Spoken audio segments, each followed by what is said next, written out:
5.9 Refine Edge or select and mask the models here.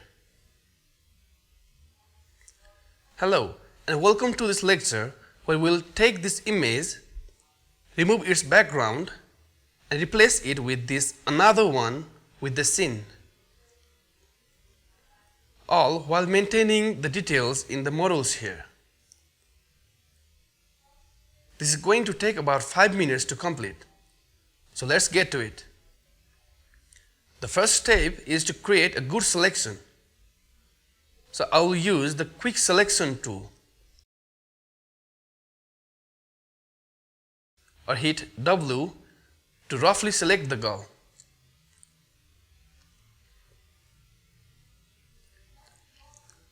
Just like this. Apparently, it did a great job. But if you focus on her hair, you can see there are a few strands that were left out.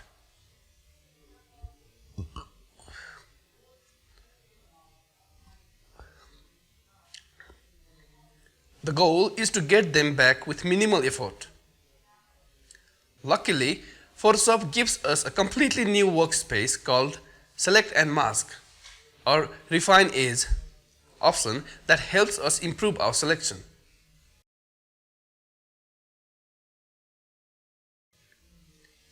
In previous releases of Photoshop, this is called Refine Edge, just like it's in here in my version. But a newer version, it's called Select and Mask. They both are the same.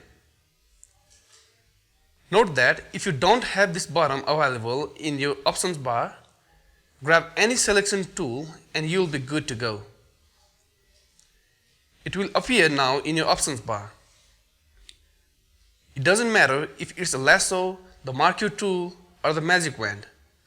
Any tool that creates selection will give you this feature. Alternatively, you can use the hotkey Alt-Control-R. Once I hit it, my workspace changes. Here on the left side, you can see we have only two tools. The first one is the Refine Radius tool.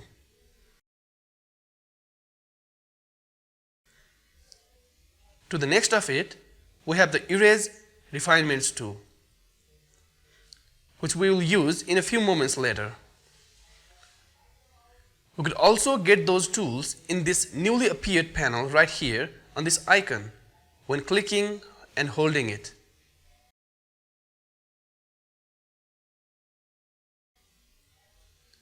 Similarly, the hand and zoom tools are also present right here.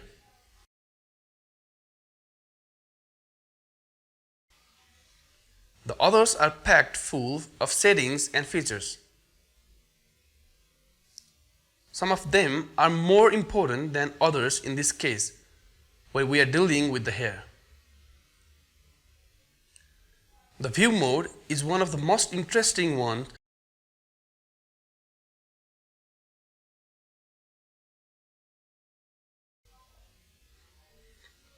because we get to see our selection in various modes. For example, on a white background, this looks pretty decent.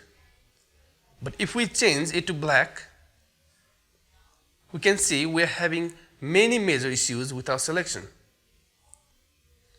There's no particular one from this list that's best of all cases. You'll have to go through them and see what is the right one for the job.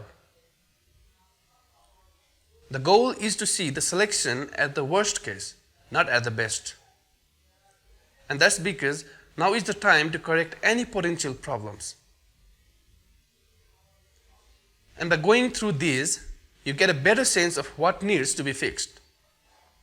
Here, I'll use Overlay as my view mode because this red showcases all my issues.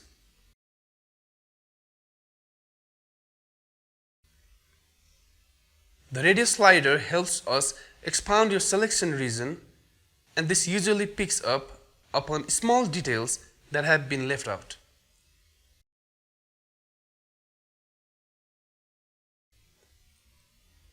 If I crank it to its maximum value, say like 250 pixels, we can see it did a decent job eliminating those white spots caused by the original background.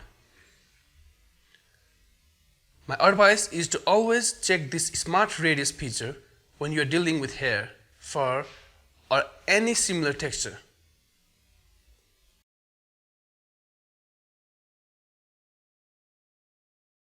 By turning it on, we can see how we are getting back some important details that we would have lost otherwise. This area here is a good example. Let me toggle Smart Radius on and off a few times so you can see the differences. So without it, this body of hair on the left becomes translucent, and that is less than ideal. It's true that when we enable Smart Radius, we're getting some white areas back into her hair, but those can be further edited. If you are not sure about what value you need to use, go to the top and check this Show Radius feature.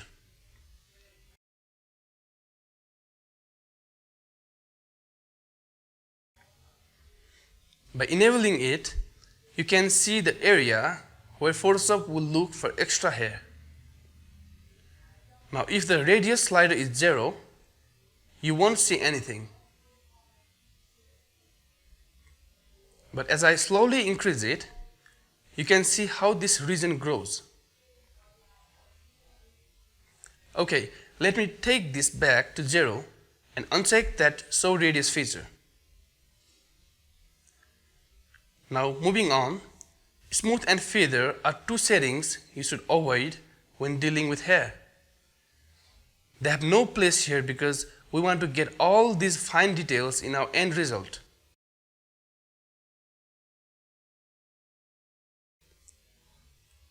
Whereas these two eliminate all those extra fine parts. You can increase the contrast though.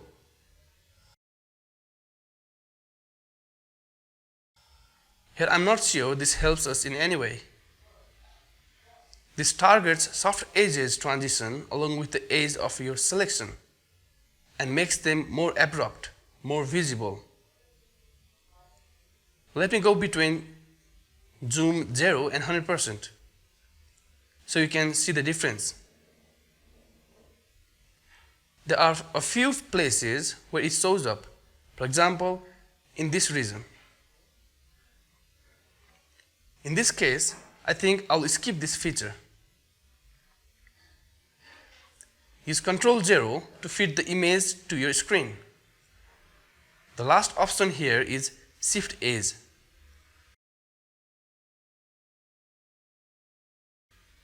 And it's a good way to reveal even more of those messy hairs. By sliding it to the right, we're growing our selection. This reveals more of that white highlight, but again, that can be edited out. Because I haven't worked on my selection so far, the results are not spectacular even if I go to this slider's extreme right. So I'll grab the Refine Radius tool, not this Erase Refinements tool.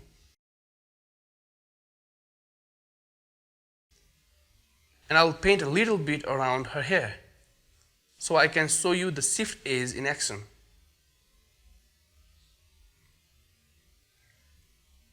Okay, this should be enough. So if I slide this Shift Edge slider to the right, we can see all these fine hairs are coming back up. But they are accompanied by whites, which is not ideal. On the other hand, if you slide it towards the left, you are eating into the selection. Always keep in mind that it would be best to go a few pixels inward rather than getting any extra ones from the background. Right, let me reset this Shift Edge slider to 0, and I will use the Refine Radius tool from this new toolbox, and I will start painting all around her contour to bring back some of those messy hairs. My advice is that you click several times rather than clicking and dragging in one swoop. That's because we can use Ctrl Z to fix any problems. So it's best you patch the area at a time. This is looking pretty good. Let me change the view mode to all layers. So we can see how this would look on a new background. Okay, this isn't bad, but we're still seeing some white on her hair from the previous background. Not a problem. Now I will enable this decontaminate colors option from the bottom, and this will help us out tremendously. Let me toggle it back and forth so you can see the difference. Because I used the Refine Radius tool, I can also play around with Shift Edge just a bit. In this case, I'll increase it to 20% or so. Okay, this looks good. With that, we're wrapped up with this part. So let's hit OK and get our selection. With it active, we can do all sorts of further edits. You can simply add certain adjustments like hue and saturation curves, vibrance, and many more. Though that's not a goal of this lecture. That's a selection and mask workspace. And with it, we have managed to get from this initial picture to this edited one. Pretty amazing, right? Okay, now it's your turn to see how you do. In general, selecting hair is a pain. So my advice is that you stick to images that will make your life easier. As your skill increases, you can move on to more difficult cases. Okay, good luck and have fun. Till then, stay creative.